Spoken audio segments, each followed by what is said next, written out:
हरे कृष्णा। आज की सायकालीन कक्षा में श्री चैतन्य भागवतम के अंतर्गत हम श्रवण करेंगे। श्री चैतन्य भागवत जी का मध्य खंड श्रवण कर रहे हैं, उसका प्रथम अध्याय, और उसमें 227वीं पयार से आज हम प्रारंभ करने जा रहे हैं।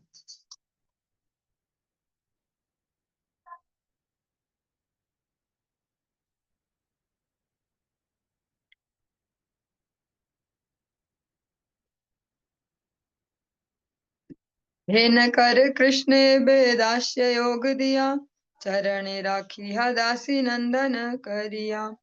वारेक करह यदि दुखेर पार, तुम आवई तबे प्रभु न चाही मुआर।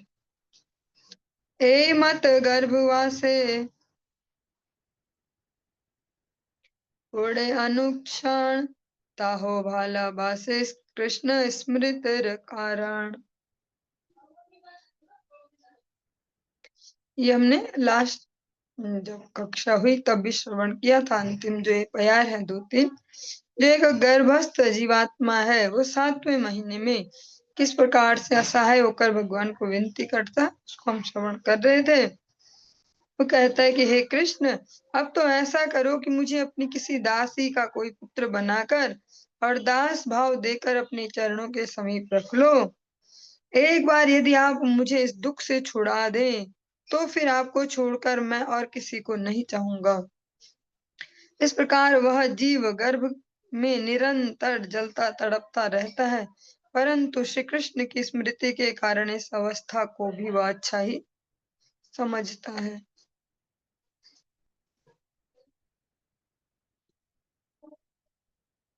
सुन सुन माता जीव तत्वेर संस्थान, भूमि ते पड़िले मात्र हया आगेयान। मूर्छागत हय क्षणे क्षणे कांदे श्वासे, कहिते न पारे दुख सागर ते भासे। कृष्णेर सेवक जीव कृष्णेर मायाय, कृष्ण ना भजिले मत दुख पाय। वह जीव प्रभु के स्तवन के प्रभाव से गर्भ का दुख अनुभव नहीं करता है। समय पर इच्छा न होते हुए भी वह भूमि पर आ जाता है। सुनो माता, कृष्ण विस्मृत बहिर्मुख उस बद्ध जीव की दशा के बारे में सुनो। भूमि पर आते ही वह अचेतन हो जाता है। कुछ ही क्षणों में मूर्छा भंग होने पर वह कभी रोता है, कभी सांस ग्रहण करता है और कभी छोड़ता है। वह अपने को दुख के सागर में पड़ा हुआ पाता है, किंतु उससे उस दुख को वह कह भी नहीं सकता। वह किसी को अपना दुख नहीं बता सकता। श्री कृष्ण का सेवक यह जीव श्री कृष्ण की माया में भूलकर श्री कृष्ण का भजन नहीं करता, इसीलिए ऐसा दुख पाता है। कथो दिने काल वसे हय बुद्धि ज्ञान, इथे ये भजय कृष्ण से भाग्यवान। अन्यथा न भजे कृष्ण दुष्ट संग करे, पुनः से मत माया पापे डूबी मरे।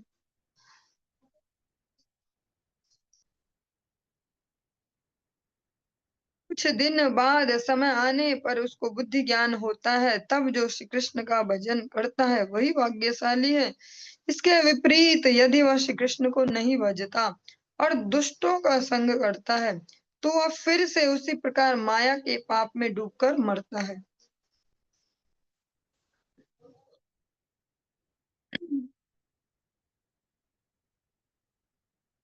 यद्यसद्भिः पथि पुनः शिष्णोदर कृतोद्यमेह, आस्थितो रमते जंतुस्तमो विशति पूर्ववत्।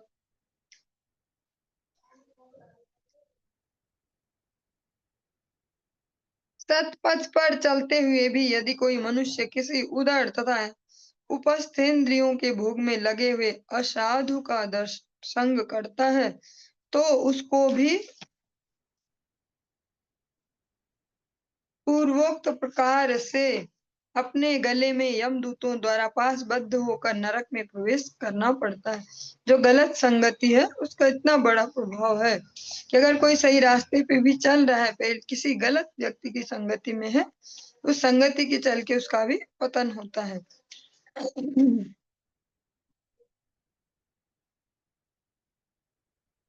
और एक बहुत सुंदर सा श्लोक है, श्रीमद् भागवत जी का ही है। अना अनायासेन मरणम विना दैन्येन जीवनम अनारा अनाराधित गोविंद शरणस्या कथम भवेत्। अनायास मरण मतलब ज्यादा बिना भटके तड़पे और ऐसा कुछ ज्यादा वो न हो, अनायासी मरण और दुख रहित जीवन कृष्ण भजन के फल स्वरूप कृष्ण स्मरण से संभव होता है। अनायासे मरण जीव दुखे दुख बिने कृष्ण भजिले से हया कृष्ण रे स्मरणे। अनायास मरण और दुख रहित जीवन, ये हमने विश्रवण किया, इसको ही दो प्रकार से यहाँ दिया गया, एक श्लोक के फॉर्म में और एक इस प्रकार से।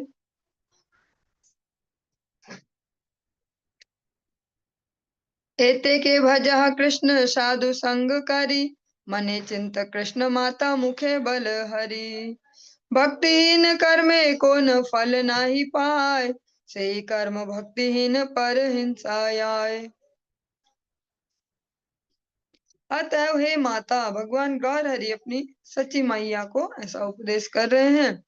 अतएव हे माता, साधु संग करते हुए श्री कृष्ण का भजन करो, मन में श्री कृष्ण का चिंतन करो और मुख से हरि हरि बोलो। भक्तिहीन कर्म से कोई सुफल नहीं मिलता। भक्तिहीन कर्म वही है जिसमें दूसरों की हिंसा हो।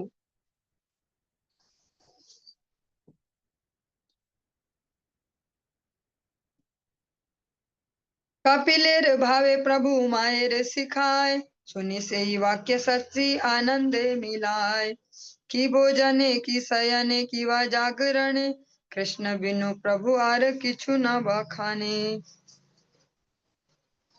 इस प्रकार प्रभु कपिल देव के भाव में अवस्थित होकर माता को शिक्षा दे रहे थे और माता भी उन वाक्यों को सुनकर आनंद में निमग्न हो रही थी। क्या भोजन के समय, क्या शयन के समय और क्या जागृत अवस्था में प्रभु अब तो श्री कृष्ण के अतिरिक्त कुछ भी न कहते। आप तो मुख्य एक था सुनिया भक्तगण सर्वगण वितर्क भावे न मने मन। किवा कृष्ण प्रकाश हैला से शरीर किवा साधु संगे किवा पूर्वेर संस्कारे। ए मत मने सबे करे न विचार सुखमय चित्त वृत्ति हैल सवार। यह बात आत्मीय जनों के मुख से भक्तों ने सुनी तो सुनकर वे सब मन ही मन वितर्क करने लगे कि क्या निमाई के शरीर में श्री कृष्ण का प्रकाश हुआ है, अथवा क्या यह साधु संग का फल है, अथवा पूर्व जन्म के संस्कार जागे हैं। इस प्रकार सभी में मन में विचार करने लगे और सबकी चित्त वृत्तियां सुखमयी बन गई।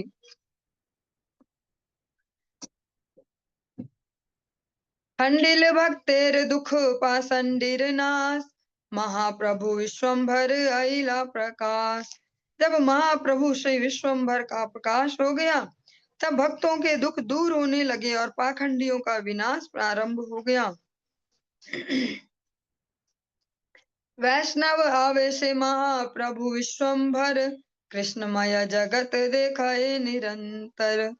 अहर्निश श्रवण सुनय कृष्ण नाम वदने बोलाए कृष्ण चंद्र अविराम। महाप्रभु विश्वम्भर वैष्णव आवेश में संपूर्ण जगत को निरंतर कृष्णमय देखने लगे। वे कानों से रात दिन श्री कृष्ण का नाम ही सुनते और मुख से निरंतर श्री कृष्ण चंद्र ही कहते रहते। ये प्रभु आछिला भोला महाविद्या रसे एबे कृष्ण बिनु आर किछु नहीं बसे। जो प्रभु पहले महाविद्या रस में निमग्न थे वे अब श्री कृष्ण के अतिरिक्त अन्य कुछ नहीं जानते हैं। पढ़ियार वर्ग सब अति उष काले परिवार निमित्त आसिया सबे मिले। पढ़ाई ते वैसे गिया त्रिजगत राय, कृष्ण बिनु किछु आर न आई से जीवाय।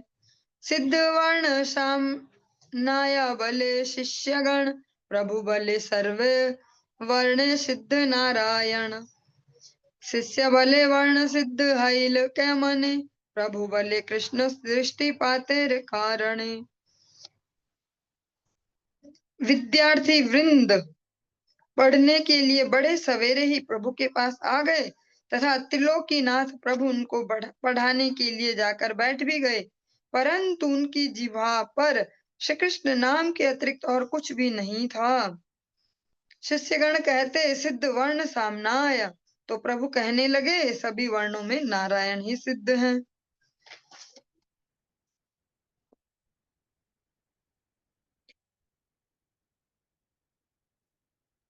तब शिष्यों ने पूछा वर्ण कैसे सिद्ध हुए, तो प्रभु ने उत्तर दिया श्री कृष्ण के दृष्टिपात के कारण। शिष्य बले पंडित उचित व्याख्या कर, प्रभु बले सर्व क्षण श्री कृष्ण स्मरण स्मंगर। कृष्णेर भजन कही सम्यक आमनाय, आदि मध्य अंत कृष्ण भजन बुझाय। सुनिया प्रभुर व्याख्या हास्य शिष्यगण, केहा बले हे न बुझी वायुर कारण। शिष्य वर्ग बले एबे के मत बाखान, प्रभु बले ये न हाय शास्त्रेर प्रमाण। प्रभु बले यदि नाही बुझा है खने, विकाले सकल बुझाई वह बाल मने। आमिया विरले गिया बसी पुंथी चाय, विकाले सकल सकल न हाई एक ठाई।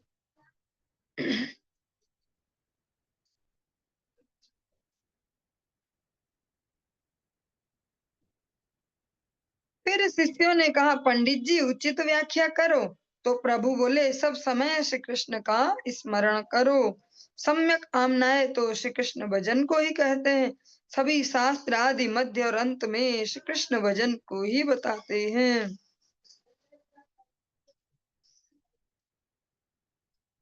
प्रभु की व्याख्या को सुनकर शिष्यगण हंस पड़े। किसी ने कहा मालूम होता है वायु के कारण इनकी यह दशा हो रही है। शिष्यों ने फिर से पूछा अब आप कैसी व्याख्या कर रहे हैं, तो प्रभु ने उत्तर दिया जैसा शास्त्र के प्रमाण से सिद्ध है।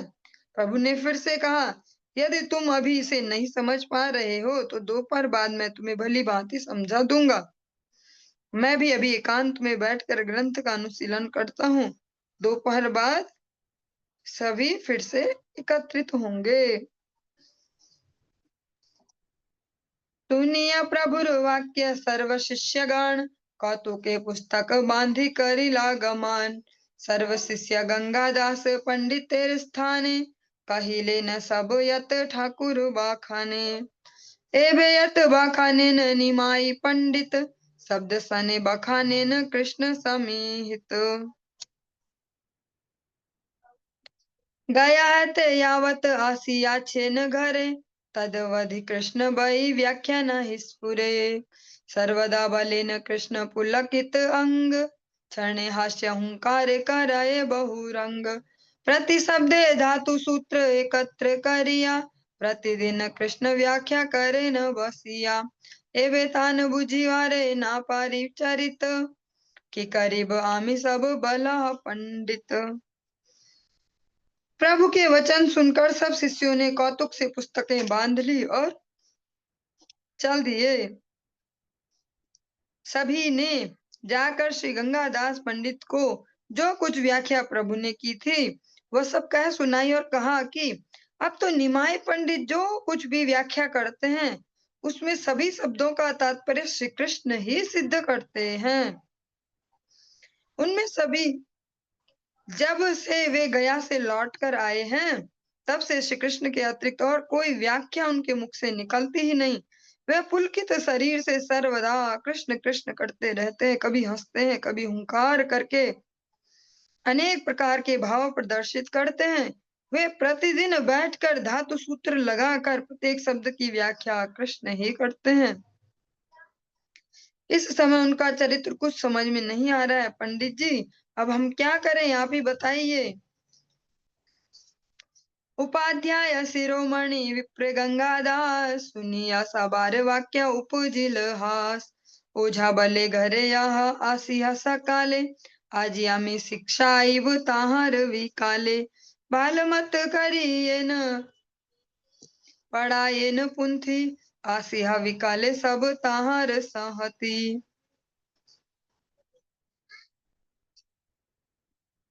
उपाध्याय शिरोमणि विप्र गंगादास को शिष्यों की बात सुनकर हंसी आ गई। उपाध्याय बोले, आज तो तुम सब अपने घर जाओ, कल सवेरे आना। आज सायंकाल में उनको मैं समझा दूंगा कि वे अच्छी तरह से पुस्तक को पढ़ाएं। तुम सभी शाम को उनके पास आ जाना।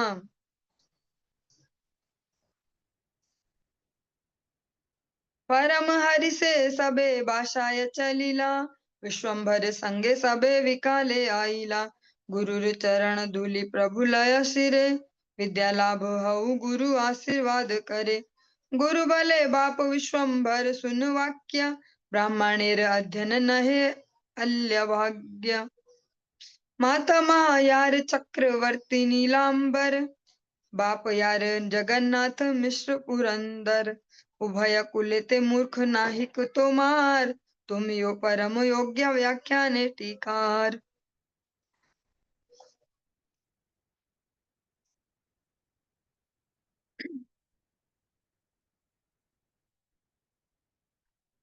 सभी विद्यार्थी बड़े प्रसन्न होकर घर को चले गए। फिर सायंकाल श्री विश्वम्भर के साथ आ गए। प्रभु ने आते ही श्री गुरुदेव के श्री चरणों की रज को अपने मस्तक पर धारण किया। श्री गुरुदेव ने भी विद्या लाभ हो कहकर आशीर्वाद दिया। गुरुजी बोले, वत्स विश्वम्भर मेरी बात सुनो। ब्राह्मण के लिए अध्ययन कोई कम सौभाग्य की बात नहीं है। तुम्हारे नाना श्री नीलांबर चक्रवर्ती और पिता जगन्नाथ मिश्र बड़े विद्वान थे। तुम्हारे इन दोनों कुलों में कोई भी मूर्ख नहीं है।